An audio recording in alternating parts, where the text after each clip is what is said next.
Good morning students. तो आज हम लोग एक और कंसेप्ट करने जा रहे हैं इकोनॉमिक्स का, इंट्रोडक्शन टू इकोनॉमिक्स का, which is central problems of an economy. Central problems of an economy का मतलब, बेसिक मतलब ये है कि क्या मेन प्रॉब्लम्स है इकोनॉमी की, है ना। मतलब क्या ऐसी प्रॉब्लम्स हैं जो एक सेंट्रल इशू बन गया है। मतलब क्या मेन है, क्या सेंटर में क्या प्रॉब्लम्स है, जो बेसिक प्रॉब्लम्स हमेशा अराइज होती है इकोनॉमी में। वो है कि every economy in world faces economic problem which is unlimited wants and limited resources। मतलब अनलिमिटेड वांट्स हैं ह्यूमन बींग्स के, कुछ भी बहुत सारी चीज़ें चाहिए बहुत अनलिमिटेड वे में हमें, और लिमिटेड रिसोर्सेज है। अब जैसे पानी है या फॉसिल फ्यूल्स हैं, मतलब पेट्रोल वगैरह, ये तो लिमिटेड ही है ना। लेकिन क्योंकि हमारे अनलिमिटेड वांट्स हैं तो हमारी ये प्रॉब्लम्स अराइज होती हैं। मतलब हमें चीज़ चाहिए तो चाहिए, मगर वो चीज़ इन्वायरमेंट में इतनी है नहीं, right. So this is the basic problem कि अनलिमिटेड वांट्स है और लिमिटेड रिसोर्सेज हैं, लिमिटेड सप्लाई है रिसोर्सेज की, right. This economic problem give rise to people making choice about how they would like to use scarce resources. अब ये चीज़ क्या करती है, लोगों को एक चॉइसेस देती है, राइट। मतलब जो चीज़ कम है उसके लिए फिर आप चॉइस रखोगे ना कि ऑल्टरनेटिव यूज़ में उसके अलावा और क्या है। सपोज़ आपको चिप्स खाने हैं, आपके पास चिप्स नहीं मिल रहे या बहुत ही कम अमाउंट में मिल रहे हैं, तो आप सोचोगे ना यार चिप्स की जगह चलो बिंगो खा लेते हैं, है ना। This is the alternative use. तो this economic problems give rise to people making choices about how they would like to use scarce resources. तो मतलब कैसे स्कार्स रिसोर्सेज को, क्योंकि चिप्स कम है आपके पास, तो कैसे आपने उसको यूज़ करना है अपने बेनिफिट के लिए, right. This economic problems give rise to central problems of an economy. ये economic problem central problem of an economy को राइज करते हैं। और सेंट्रल प्रॉब्लम मेन 3 प्रॉब्लम्स हैं सेंट्रल प्रॉब्लम्स जो इकोनॉमी में राइज होती हैं। वो है व्हाट टू प्रोड्यूस, क्या हमें प्रोड्यूस करना है, और इन व्हाट क्वांटिटी, कितने तादाद में। मतलब अगर पेन बनाने हैं तो कितने कि पेन बनाने हैं भाई, 10 बनाने हैं, 20 बनाने हैं, 50 बनाने हैं। हाउ टू प्रोड्यूस, कैसे प्रोड्यूस करना है। बेसिकली इसका मतलब ये है कि कैसे हमें चीज़ों को प्रोड्यूस करना है, क्या हम टेक्निक यूज़ करेंगे, है ना। फॉर हुम टू प्रोड्यूस, किसके लिए बनाना है जी, अमीरों के लिए बनाना है, गरीबों के लिए बनाना है, या किसके लिए बनाना है, right. So this is the main 3 problems, central problems of an economy, right. और इन तीनों को कलेक्टिवली हम बोलते हैं problem of allocation of resources.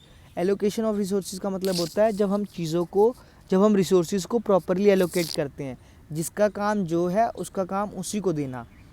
Main ये दिक्कत है, ये वो है। जैसे पानी का काम क्या है, पानी का काम है हमारे प्यास बुझाना, और भी सारी चीज़ें होती हैं, बट मेन काम क्या है, मेन काम इज़ टू ड्रिंक। तो कैसे हम उसको ऑल्टरनेटिव यूज़ पे, या कैसे हम उसको प्रॉपर्ली एलोकेट कर रहे हैं, या, है ना। तो this is the allocation of resources. किस रिसोर्स को हम किस जगह लगाएं ताकि हमें बेनिफिट ऑप्टिमम मिले, ताकि हमें बेनिफिट प्रॉपर मिले, ताकि हमें बेनिफिट एफिशिएंट मिले, राइट। सो अब हम इन 3 प्रॉब्लम्स को थोड़ा डिटेल में डिस्कस करते हैं, क्योंकि एग्ज़ाम में आपको डिटेल्स में ही लिखना पड़ता है। इतना शॉर्ट में नहीं लिखोगे तो आपको नंबर तो टीचर कभी नहीं देने वाला। सो ठीक है, सो लेट्स स्टार्ट। कि पहला है इकोनॉमिक प्रॉब्लम कि what to produce, in what quantity to produce. The problems of what to produce and in quantity, in what quantity to produce is faced by all economies. सारी economies इसे face करती हैं, right. An economy needs to choose whether it wants to use its resources to produce consumer goods और producer good। अब एक economy जो है वो ये चूज़ करती है कि क्या उसे प्रोड्यूसर गुड बनाने हैं, क्या उसे कंज्यूमर गुड बनाने हैं। अब मैं आपको डिफरेंस बता देता हूँ दोनों में। प्रोड्यूसर गुड का मतलब होता है वो गुड जो फर्दर प्रोडक्शन में यूज़ होता है। जैसे मशीनरी, जैसे कपड़ा बनाने की मशीन है ना, वो मशीन भी किसी कंपनी में बनती होगी ना, तो जो क्योंकि वो फाइनल प्रोडक्ट बनाएगी आगे जाके, है ना, उसको हम बोलेंगे कि ये प्रोड्यूसर गुड है, क्योंकि ये आगे जाके कपड़ा बनाएगी, राइट।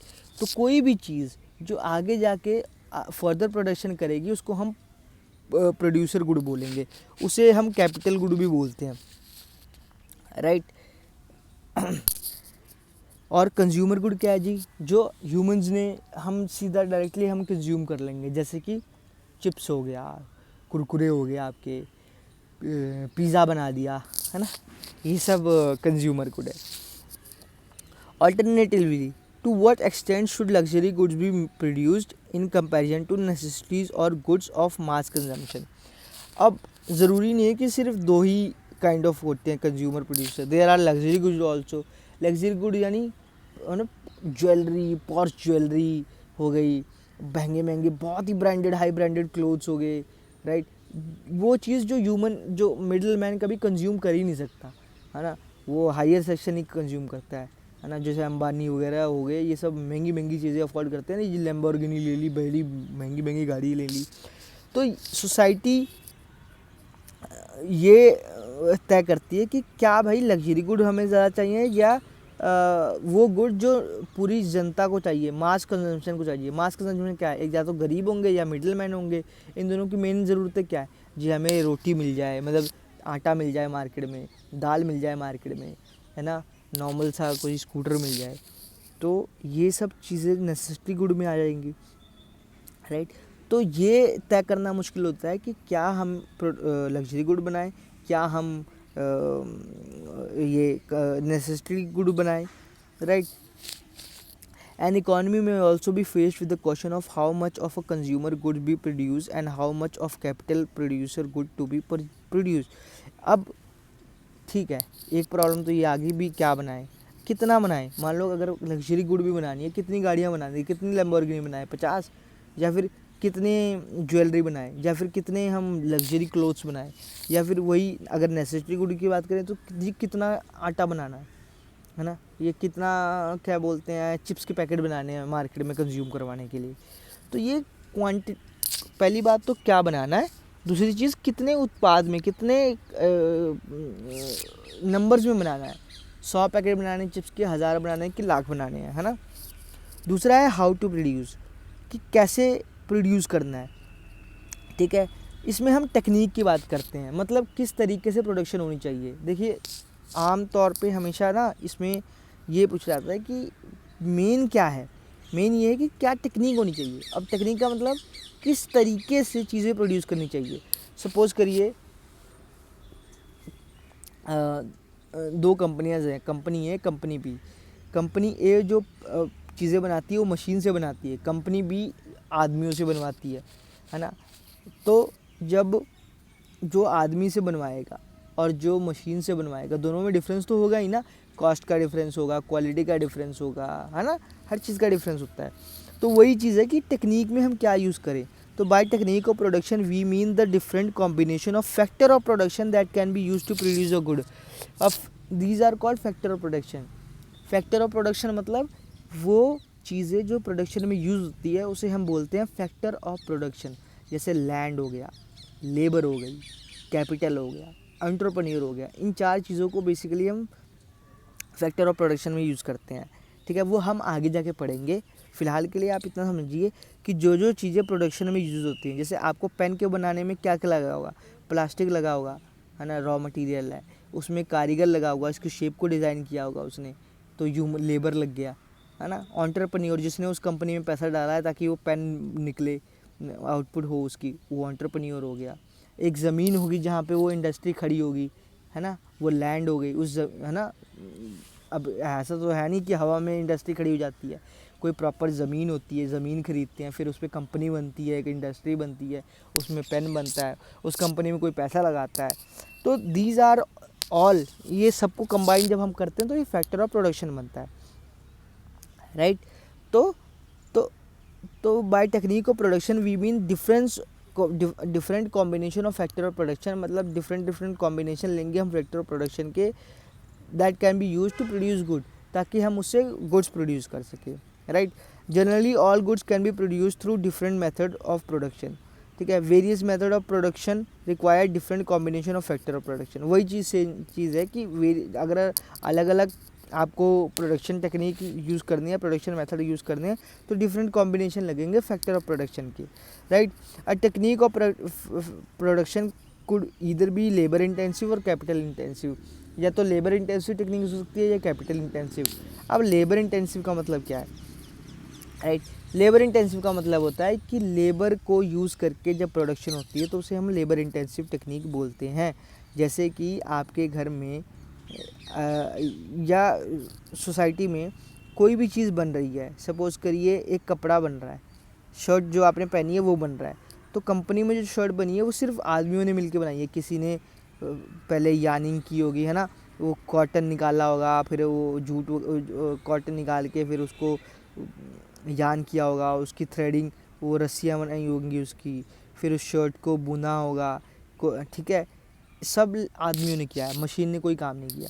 तो इसको हम बोलते हैं लेबर इंटेंसिव। और वहीं कैपिटल इंटेंसिव क्या है कि जी कुछ नहीं किया, एक बटन दबाया, एक मशीन चालू हुई, उसने सारी मशीनें चालू हुई, एक बार रुई गई अंदर, उसने कपड़ा बना के बाहर फेंक दिया। ये होता है कैपिटल इंटेंसिव। मशीन से ही सब कुछ करवाना है जी, आदमी कुछ नहीं करेगा, ठीक है। तो in production process when more units of labour are used in proportional to capital, it is termed as labour intensive technique. जब लेबर ज़्यादा यूज़ हो मशीन से, है ना, तो वो लेबर इंटेंसिव टेक्निक है। और जब मशीन ज़्यादा यूज़ हो लेबर से, तो वो कैपिटल इंटेंसिव टेक्निक है, राइट। कि a producer will use the particular technology which is available at least cost. मतलब भी अगर मैं एक प्रोड्यूसर हूँ तो मैं वो देखूँगा कि लेबर इंटेंसिव कैपिटल इंटेंसिव तो अपनी अपनी जगह ठीक है, मगर भाई कौन मुझे कम, किससे मुझे मेरा खर्चा बच रहा है ना। अगर लेबर इंटेंसिव से मेरा खर्चा बच रहा है तो मैं लेबर को लगाऊंगा, कैपिटल से बच रहा है तो मैं कैपिटल को लगाऊंगा। मतलब जिससे मेरा पैसा बच सके थोड़ा बहुत, जिससे मेरी प्रोडक्शन कॉस्ट कम हो सके, उस चीज़ को मैं बेटर मानूंगा, उस चीज़ को मैं प्रेफर करूंगा, चाहे वो लेबर हो चाहे वो कैपिटल हो, राइट। होम टू प्रोड्यूस, किसके लिए बनाने हैं। अब सोसाइटी में आपको पता ही है दो कैटेगरी रहती है, एक रिच कैटेगरी, एक पुअर कैटेगरी, एक मिडिल मैन भी होती है, पर यहाँ हम रिच और पुअर की बात कर रहे हैं। One of the most crucial problem of an economy is to decide which commodities shall be produce for which section of the society, rich class के लिए या पुअर क्लास के लिए। For instances essential goods and services are in demand from all section of society. मतलब वो goods की demand बहुत ज़्यादा है जो एसेंशियल गुड्स हैं, जैसे मार्केट में फूड हो गए, है ना, मिल्क हो गया, इन चीज़ की डिमांड बहुत है मार्केट में, ठीक है।